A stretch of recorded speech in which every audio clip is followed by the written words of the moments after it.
सामने रख दिया जाता है। किसी सेलिब्रिटी की लाइफ में समझने की कोशिश करी कि वो पहले क्या थे। डेफिनेटली जानवर भी भूत वाले उसमें जा सकते हैं या जाते हैं। डिजायर्स केवल ह्यूमन बीइंग में सबसे ज्यादा वो सारा मैंने देखा वो प्रोसेस कि मृत्यु के बाद जो आत्मा प्रोसीड करती है आगे की यात्रा पर जाती है। तो देखा कि डेथ बेड पर लेटे पड़े और आराम से जब प्राण निकलने लगे तो पूरी चेतना इकट्ठी होकर कहीं यहाँ पर आ गई।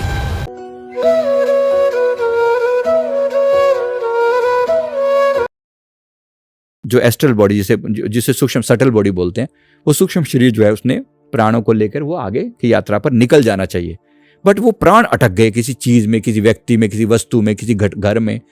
अगर वो व्यक्ति उसको बार बार याद किया जाए, अब जैसे लोग क्या करते हैं घरों में फोटो में लगा के रखते हैं या फिर उनकी पूजा करना शुरू कर देते हैं, आरती उतार रहे हैं जी और उनको भोग लगा रहे हैं जी। मैंने ऐसे बहुत देखा है और मैंने देखा है कि बहुत डेंजरस होता है, बहुत डेंजरस। और जिसकी वो आरती उतार रहे हैं वो यहाँ से जाना ही छोड़ देता है, मतलब आई विल नॉट गो। जब मेरी घर पे ये आरती हो रही है तो फिर मैं क्यों जाऊं। अब होना क्या चाहिए था, अब देखो जैसे उनकी डेथ हुई प्रकृति ने उनके लिए आगे का जन्म डिसाइड कर रखा है। कुछ चीजें हैं जो डिसाइडेड है उनके बारे में, तो उनका एक टाइम पीरियड होगा किसी इन माता पिता के यहाँ इनको जन्म लेना है। वो माता पिता वहां तैयार हैं कि मेरे यहाँ पर जन्म होने वाला है, लेकिन ये सोल यहाँ से जा ही नहीं रही है। सब कुछ डिले हो गया इसके जीवन में। अगर ये जीवन कभी मिलेगा इसको दोबारा से, जब भी मिलेगा तो इसके जीवन में हर चीज डिले होती जाएगी। वहां पर आप में से कई लोगों ने अपने जीवन में अनुभव किया होगा कि मेरे जीवन में सब कुछ मुझे मिलता है लेकिन लेट मिलता है और दुखी हो के मिलता है। ये बहुत से लोग ऐसे हैं जो पिछले जीवन में अपनी यात्रा कंप्लीट, मतलब यात्रा के बियॉन्ड यहाँ रुकते हैं, तो ऐसे लोगों की लाइफ स्टैंड स्टिल हो जाती है, रुक जाती है। तो ऐसा करके उनकी एनर्जी को यहाँ रोकना डेंजरस है। नहीं तो फोटो लगाना भी नहीं चाहिए। देखो आपसे ये बात समझ लो, मतलब मैं माफी चाहता हूँ आपको टोकने के लिए, लेकिन फोटो लगाने का आप देखिए ना, आप एनर्जी से कनेक्ट हो रहे हैं। बात फोटो की इतनी सी नहीं है कि केवल फोटो, आप देख क्यों नहीं हो, बार बार देख रहे हो, हाय मेरे पिताजी, हाय मेरी मम्मा, याद भी तो आ रही है ना, फोटो से याद जुड़ी हुई है ना। नहीं, लेकिन आशीर्वाद तो नहीं, आशीर्वाद में प्रॉब्लम नहीं है, आशीर्वाद में प्रॉब्लम नहीं है। अगर आप हफ्ते में एक बार, महीने में एक बार हाथ जोड़ के उनके आगे धन्यवाद रूप में कहें कि माता जी आपका बहुत बहुत शुक्रिया, आपने मुझे संसार में इतना कुछ, इतने अच्छे संस्कार दिए, बहुत बहुत शुक्रिया, इसमें कोई दिक्कत नहीं है। लेकिन कोई दिल से अटैक, हाय आप कहाँ चले गए, आपके बिना मैं कैसे जीऊंगा, ये खतरनाक है। जब आप किसी को इतने इमोशंस के साथ रोकते हो ना, तो वो सोल जाने से इनकार कर देते हैं। देखो मेरा इतनी याद कर रहा है मुझे। आप भी तो सोचो ना, घर पे कोई व्यक्ति, आप किसी के घर जाओ और कोई व्यक्ति आपको बिल्कुल बैठ जाए पकड़ के, जी आप नहीं जाओगे प्लीज, मैं मर जाऊंगा आपके बिना, फिर आप सोचो आपके इमोशन कैसे अटैच हो जाएंगे। वो तो सोल्स के पास दिमाग नहीं होता, ये केवल इमोशंस में जीती हैं, इनके पास केवल इमोशंस होते हैं। मैंने जाना है कि मृत्यु के समय में जो इनके इमोशंस होते हैं ना, मृत्यु के बाद वो इमोशन मल्टीप्लाई हो जाते हैं। अगर कोई रेवेंज में कोई व्यक्ति गया है बदले की भावना से, मृत्यु के बाद और रेवेंजफुल हो जाएगा। कोई प्रेम में गया तो और प्रेमपूर्ण हो जाएगा। रेयर होते हैं हालांकि ऐसे। कोई व्यक्ति लालच में गया है, लोभ में गया है, किसी व्यक्ति के प्रति तरसता हुआ गया है, कोई ऐसी चीज नफरत का भाव लेकर गया है, गुस्से में गया है, तो वो मृत्यु के बाद और ज्यादा गुस्सैल हो जाएगा। जिस भाव को लेकर मृत्यु हुई है ना, वही भाव आगे चलकर यम यम वापि स्मरण भावम त्यजन्ते क्लेवरम तम तमे वेति कौनते सदा तद्भाव भावित है। इसका मतलब यही होता है कि जो भगवान श्री कृष्ण फरमा रहे हैं कि जो जिस भाव को लेकर जाएगा वो उसी भाव में जिएगा आगे चल के, और अगली उसी भाव में आपका अगला जन्म भी होगा। तो इसीलिए प्लीज मेरा ये निवेदन है कि आप जो भी लोग इस बात को देख रहे हैं, सुन रहे हैं, तो भी नमस्कार करने में कोई प्रॉब्लम नहीं है।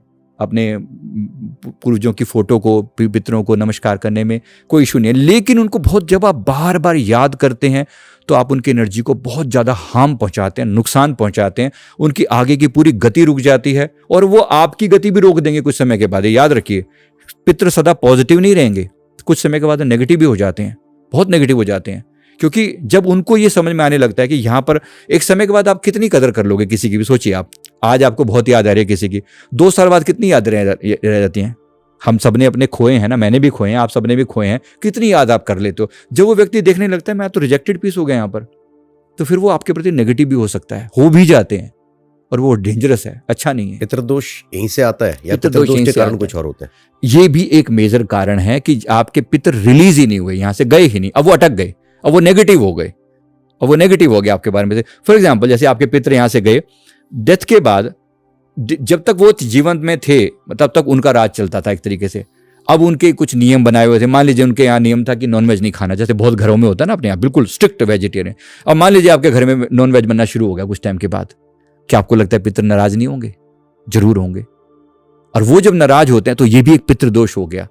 एक टाइप का। इसके अलावा अन्य भी पितृदोष होते हैं, कई टाइप के होते हैं। जैसे पितरों को किसी ने कोई श्राप दिया था। मैं एक उदाहरण बताता हूँ। एक लेडी हमारे पास आई, उसने कहा कि उन्होंने कहा कि हमारे पूरे परिवार को ना स्किन पे अजीब से चकत्ते से पड़ जाते हैं ऐसे ऐसे, और खूब स्किन जलती है, ऐसा लगता है जैसे पूरी आग लगी पड़ी है पूरे शरीर के अंदर। उन्होंने एक बीमारी का कुछ नाम भी बताया। अब मैंने जब उनके परिवार का उनका पास्ट लाइफ देखा तो पता चला कि इनके पितरों में से किसी एक पितरों के मतलब एक जैसे तीसरी या चौथी पीढ़ी पहले, 3 या 4 पीढ़ी पहले इनके घर में एक बहू आई थी, और उस बहू को उस समय दहेज प्रथा बहुत ज़्यादा क्रिटिकल थी, क्रूशियल थी, और बहुत ज़्यादा लोग उसको वो करते थे। वो बहू बेचारी कम दहेज लेकर आई तो इन लोगों ने उसको मारने की योजना बनाई, और उस समय में उनको कैसे भी करके उन्होंने कुछ समय के बाद आग लगा के जला के मार डाला। अब जब वो उसको जला रहे थे, जब उसको मार रहे थे, तो उसके दिल से जो चीखें निकली, उसने कहा कि तुम जैसे मेरी स्किन जल रही है, तुम्हारी अगली 7 पीढ़ियां ऐसी जलती रहेंगी। 7 पीढ़ियां। उसका श्राप, उस आत्मा का श्राप मरने से पहले वो उसके पितरों को श्राप देगी। अब ये भी एक तरीके से पितृदोष हुआ। अब पितरों को दिया हुआ श्राप उसकी 7 पीढ़ियों तक चला रहा है। जैसे हम माता पिता की संपत्ति के वारिस हैं, उनकी अच्छी चीजों के वारिस हैं, तो बुरी चीजों का वारिस कौन बनेगा? ये भी वैसा ही है। तो पॉजिटिव का तो हमारा क्रेडिट तो हमारा, तो डेबिट किसी और का थोड़ी होगा, डेबिट भी हमारा होगा। फिर मैंने उनको कहा कि भाई आप अपने पितरों के निमित्त भी माफी मांगो, और कोई पर्टिकुलर मंत्र का जाप करो। जैसे सबसे पावरफुल महामंत्र जैसे गायत्री महामंत्र है, ये इसी तरह के चीज़ों को रिमूव करने के लिए, या फिर महामृत्युंजय मंत्र, या अन्य भी कहीं आपकी श्रद्धा हो तो आप वो ऐसी किसी पावरफुल मंत्र का जाप करें। मैं बहुत ज़्यादा उन चीज़ों में बिलीव नहीं, कर्म कांडों में बिलीव ना करके मेरा इस चीज़ में बहुत ज़्यादा रहता है कि आप मंत्र जाप करके माफ़ी जरूर मांगे, और जिस भी देवी देवता का जाप कर रहे हैं, ये पूरा पुण्य जो है आप अपने पितरों को समर्पित कर दें कि मैंने ये जाप किया, ये मेरे पितरों को समर्पित है, और जिस सोल के प्रति मेरे पितरों ने गलती की है, मैं उस आत्मा से हाथ जोड़कर माफी मांगता हूं। तो जैसे आप माफी मांगना शुरू करते हो, पितृदोष का कारण अपने आप डाउन आना शुरू हो जाता है। और थोड़ी देर में, ये मैंने जो आपको बात बताई है ना, इन्हीं की मैं बाद में बता रहा हूँ कि जब मैंने को ये बताया माफी मांगने को, इन्होंने करीब 41 दिन 41 डेज का मैंने इनको टाइम पीरियड बोला कि 41 डेज आप प्लीज जो है ना इनके लिए माफी प्रार्थना करो। उन्होंने किया, उनके सारे परिवार ने मिलकर माफी प्रार्थना करी और महामृत्युंजय का जाप किया। उन्होंने पाया कि जो स्किन की जो उन्होंने कहा जो जलन थी ना, वो लगभग 80% कम होगी, 10-20% थोड़ी बहुत अब रहेगी। तो चीज़ें, बाकी दवाओं की भी ज़रूरत है, समय आने पर दवाएं से भी ठीक भी हो जाएगी। पर बात क्या है कि आप ऐसा कोई भी कृत्य ना करें जो आपके पूरे परिवार को आगे हैम्पर करे, नुकसान पहुंचाए। तो ऐसा है। तो ये पितृदोष के बारे में। तो अगर कोई आपके पास आए और उनको किसी ने बताया कि उनके यहाँ पे पितृदोष है या कुछ इस तरह की चीज़ है, तो आप उनको पास्ट लाइफ में ले जाकर या उनके परिवार वालों को ले जाकर ये देखकर आप रेमेडीज दे सकते हैं? यस, ये पॉसिबल है। और मैं सबके लिए सामान्य रूप से भी बता रहा हूँ, कोई जरूरी नहीं कि भी आप मेरे ही पास आएंगे या कुछ ऐसा करेंगे। मेरा कहने का अर्थ यहाँ पर सिंपल से है कि एक बार पितरों के निमित्त प्रार्थना तो की ही जा सकती है ना। सिंपल एंसेस्ट्रल प्रेयर के नाम से हमने यूट्यूब चैनल पर एक डाला हुआ है। अब सिंपली वो प्रेयर 15 मिनट की छोटी सी प्रेयर है कि मन वचन कर्म से अगर मेरे पितरों ने भी कोई गलती की थी तो मैं उनके बिहाफ पर माफी मांगता हूं, और ये जाप मैं उन्हें समर्पित करता हूं। और मैंने पाया है कि अनेक केवल इतना कहने से और प्रार्थना करने से और जाप करने से उनके पितरों का दोष जो है वो कम होने लगता है, रिड्यूस होने लगता है, चीजें ठीक भी हो जाती हैं। बीमारी दूर करने में भी हेल्प करती है 100%। अगर कौन सी बीमारियां, नहीं सिर्फ पितृदोष वाली नहीं कह रहा हूँ, कोई भी बीमारी, पास्ट लाइफ के कर्मों से अगर कोई बीमारी हो गई किसी इंसान को आज, तो वो किस तरह से उसको ठीक करे, उसकी रेमेडीज कैसे होती है? देखो, सबसे बड़ी तो जैसे मान लो कोई भी बीमारी है, अब शरीर के ऊपर, जैसे मैंने आपको ये एग्जांपल दिया, शरीर में जलन हो रही है, पूरी स्किन डिजीज है। अब स्किन डिजीज के पीछे क्या बीमारी रही होगी, राइट? कुछ क्यों मुझे ही स्किन डिजीज हुई, इसका कारण तो समझ में आ गया कि मेरे कोई कर्म रहे होंगे। अब स्किन डिजीज को ठीक करने का उपाय क्या है? ऑब्वियसली इसका मतलब ये नहीं कि मैं किसी डॉक्टरी ट्रीटमेंट से इनकार कर रहा हूं। डेफिनेटली आज के समय में जो डॉक्टरी ट्रीटमेंट रिक्वायर्ड हो प्लीज कीजिए, पहली बात तो ये। पर एट द सेम टाइम अगर आप अपनी उसके लिए, उस गलती के लिए क्षमा प्रार्थना करें, परमात्मा से माफी मांगे, और साथ ही साथ उसके निमित्त कुछ दान भी करें, उस गलती को सुधारने के निमित्त अगर कुछ दान भी करें जिससे किसी और को ये स्किन डिजीज ना हो, जिससे किसी और की कोई डिजीज ठीक होती हो, जिस टाइप की बीमारी है ना उसी टाइप के लिए कुछ दान करें, तो वो बीमारी अपने आप कम होने लगती है। लेकिन ये पता कैसे चलेगा किसी को कि जो बीमारी हो रही है वो किस वजह से हो रही है? अब जैसे अभी इसका अलग अलग, अगर आप इसको ग्रहों के पॉइंट ऑफ व्यू से कहें, फॉर एग्जांपल, ये भी वन ऑफ द रीजन है। ये वन ऑफ द रीजन है, बिल्कुल है।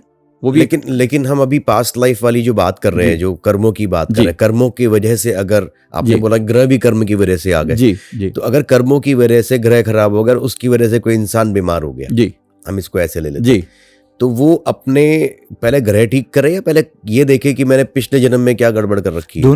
दोनों बातों में कोई ज्यादा फर्क नहीं है। ग्रह का अपना रोल है, ग्रह का अपना रोल है, लेकिन पास्ट लाइफ से क्या समझ में आया? पास्ट लाइफ से ये पल्ले पड़ा कि रिस्पॉन्सिबिलिटी किसकी है? मेरी है।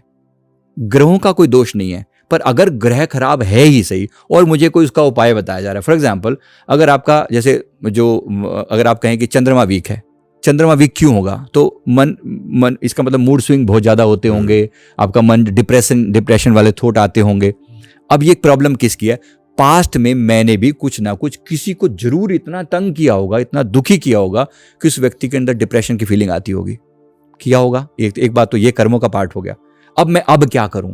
पहली बात तो क्या ऐसा हो सकता है कि मैं कुछ लोगों को मोटिवेट करने का प्रयास करूं, जो दुखी हो उसका दुख दूर करने का प्रयास करूं? ये कर्मा का फंडा हो गया। अब इसी को मैं अगर इस एंगल से देखूं कि क्या मैं अपने चंद्रमा को सुधार सकता हूं? The answer is yes. अगर आप चंद्रमा को सुधारने के लिए ओम सोमाय नमः मंत्र का जाप करें, या फिर भगवान शिव का ओम नमः शिवाय मंत्र का जाप करें, क्योंकि चंद्रमौली भगवान शिव, उनका जाप करें तो डेफिनेटली वहां भी फायदा होने का चांसेस है, जरूर होगा। और तीसरी बात, अगर कुछ दान करें, जैसे सोमवार के दिन ही किसी वाइट कलर की चीज का दान करना, चावल, दूध, खीर इत्यादि, ये भी उसको फायदा देगा। यानी मैं सारी चीजों को कनेक्ट करके बता रहा हूं, ये अलग नहीं वो अलग नहीं है, बस चीजें एक ही हैं। बस आपको थोड़ा सा समझना है कि मेरी गलती एक्सेप्ट हो जाए, राइट? बस एक जो डिफरेंस आपको यहां पास्ट लाइफ में ये पड़ा कि आपने रिस्पॉन्सिबिलिटी किसी और को नहीं दी। मेरे जीवन में कुछ मिस्टेक है तो गलती मेरी है, और अगर गलती मेरी है तो सुधारने की जिम्मेवारी भी मेरी है। Nobody else is responsible. Very simple, right? ऐसे में एक दो रिश्तों के बारे में अगर मैं, अब क्योंकि बात ही निकली है तो बोल देता हूं। अब एक लेडी ने हमें आकर बोला कि मेरी जिंदगी में सारे लोग जो आते हैं ना, केवल मेरे शरीर का यूज करते हैं। अब किसी को बुरा लग सकता है मेरी बात, बट मेरे शरीर का यूज करते हैं वो लोग। हर जगह ऐसा लगता है जब सब देह के ही भूखे हैं। बात बहुत बुरी लगेगी, किसी को भी बहुत बुरी लगेगी, पर क्या अनेक लोगों के लिए ट्रू नहीं है ये? अब है दुनिया के साथ जो हरकतें। अब मैंने जो उसका पास्ट देखा, उसने कहा कि मेरे साथ ऐसा क्यों? अब मैंने उसका पास्ट देखा तो ये लेडी किसी समय में यूरोप में एक काउबॉय थी। यूरोप में एक काउबॉय थी। काउबॉय मतलब बहुत सुंदर सा दिखने वाला हैंडसम सा लड़का थी, और अनेक लड़कियों को इसने फ्लर्ट करके उनकी यूज किया उनका। अब सोचो, एक बंदे को, दो को, तीन को प्रॉमिस किए, अलग अलग तरह के वायदे किए, शादी करेंगे ऐसा वैसा। अब लड़की को तो सुरक्षा चाहिए, सेफ्टी चाहिए। आप उसके शरीर का उपयोग किए जा रहे हो। 1, 2, 3, 4, 5, टोटल 35 गर्ल्स। यहां इस लेडी ने बताया 28 लोग मेरे जीवन में आ चुके हैं जिन्होंने सिर्फ ऐसा किया। किसी को बहुत बुरी लग सकती है मेरी बात, बट क्या जो दिया है लौट के नहीं आएगा? क्या कितने लोगों के दिल दुखाए होंगे, कितने लोगों के साथ किए हुए प्रॉमिस तोड़े होंगे। प्रकृति छोड़ देगी आपको? कुछ नहीं छोड़ेगी, जो मर्जी हो जाए। ऐसे मैंने कितने ही लोगों के कर्मा का कुछ तो सिद्धांत होगा ही ना, आखिर मेरे साथ ही क्यों, मेरे साथ ही क्यों, राइट?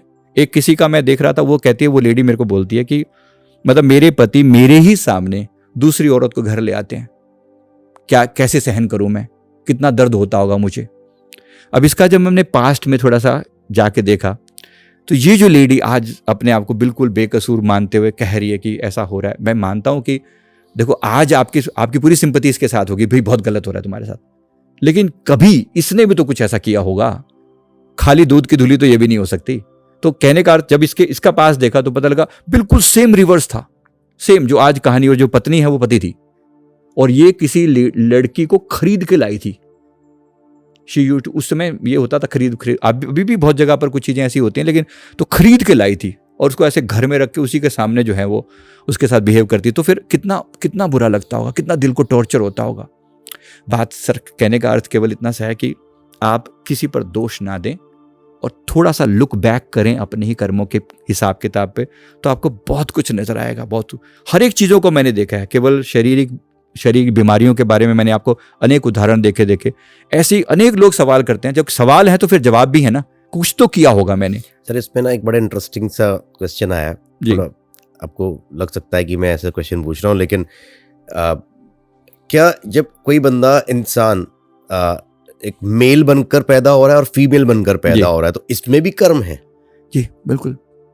ये भी मतलब कनेक्टेड तो है। अब बात शरीर की बॉडी का कोई भी रूप हो सकता है, मेल या फीमेल में, क्योंकि आत्मा का तो कोई रूप नहीं कोई है। रूप नहीं है, बिल्कुल कोई रूप लेकिन नहीं अब वो जब आत्मा आ रही है, हाँ, तो वो जो एक आदमी बनकर पैदा होगा कि औरत बनकर पैदा होगा, ये कर्म के हिसाब से डिसाइड है। बिल्कुल 100% कर्म के हिसाब से। एक उदाहरण से बता दूं बात क्लियर। एक कपल हमारे पास आया, उसके दोनों, उनके बच्चे नहीं होते थे। उसने कहा, और कुछ लेडीज को कुछ इंटरनल ब्लीडिंग इशू थे, मतलब उनकी फीमेल इश्यूज। तो उसने कहा बहुत ज़्यादा इंटरनल ब्लीडिंग होती है और बहुत दुखी रहती है, बहुत परेशान रहती है, और कोई डॉक्टरी इलाज सारे करवा के देख लिए, कुछ नहीं काम कर रहा। हमने इनका पास्ट देखा, पास्ट में पता चला कि पिछले जीवन में दोनों मेल थे और रिच भी थे। इन्होंने कोई फार्म हाउस टाइप का बनाया हुआ था, मतलब वही जैसे कहीं किसी खेत वेत में कोई अपना घर सा बना लिया। वहाँ पर कोई लेडी एक बार कोई फसल वसल काटने के लिए आई, तो वो प्रेग्नेंट थी। इन्होंने दोनों ने मिलकर उसके साथ रेप किया। अरे बाप रे। अब सोचो, एक वो करीब 6-7 महीने की प्रेग्नेंट लेडी थी, उसके साथ इन्होंने रेप किया। जिसने रेप किया, ये अमीर घर का जो लड़का था जिसने मेन रेप किया, और दूसरे वाले ने सिर्फ सहयोग किया। अब वो लेडी को इतनी बुरी तरह से, वो उसके बच्चा भी मर गया और साथ में जो है वो ब्लीडिंग भी उसको लंबे समय तक होती रही। मरी तो नहीं, मतलब बच तो गई। अब इस घटना का इस जीवन के साथ देखो, वो जो मेल था जिसने किया रेप, ये आज ये फीमेल बना हुआ है। और बच्चे ना होने का कारण भी पता पड़ ही लेगा, क्योंकि उसके घर का बच्चा मर गया। तुमने किसी के कदर नहीं की। और जो ब्लीडिंग की बात करी, सेम इसके साथ वही घटना यूं की यूं हो रही है। दोष किसी को क्या दोगे? अब सोचो, इसको फीमेल बनना जरूरी था ना, ताकि वो फीमेल की फीलिंग को फील कर सके कि इसके साथ क्या हुआ होगा। जब आप कोई कृत्य कर रहे हो तो आपके दिल में कुछ तो दर्द आ रहा होगा या नहीं आ रहा। तो प्रकृति का मैंने न्याय देखा है कि जिस रूप में भी आप किसी को टॉर्चर कर रहे हो ना, आपकी अगली बार जो अवस्था है ना, बिल्कुल रिवर्स कर दी जाती है।